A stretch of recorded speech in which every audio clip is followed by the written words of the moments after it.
This would be unprecedented if the 25th Amendment were to be invoked. Right now, it's only supported by some Democrats and a few frequent critical Republicans.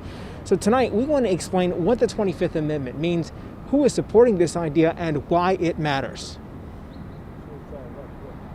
Now Congress has certified the results. A new administration will be inaugurated on January 20th.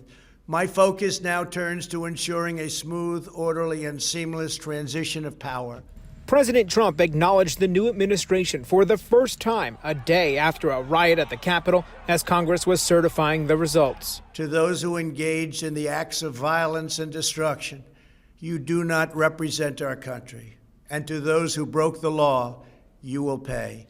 It comes after House Speaker Nancy Pelosi told Vice President Mike Pence to invoke the 25th Amendment or the House will impeach Mr. Trump. The 25th Amendment process is when it is determined that the president is unfit for whatever reason to be president of the United States. The 25th requires Mr. Pence and a majority of the president's 15-member cabinet to declare Mr. Trump is unable to discharge the powers and duties of his office. If President Trump objects, then they have to make a case to Congress where 2/3 of it must also agree.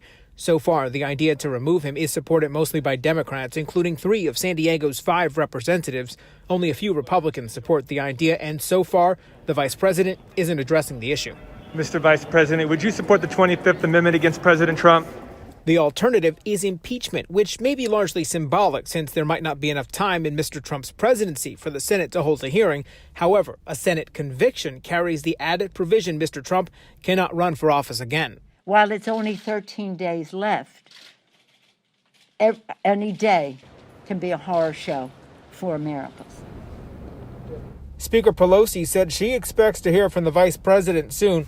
So far, there's been no response from the White House about either the impeachment or calls to invoke the 25th Amendment.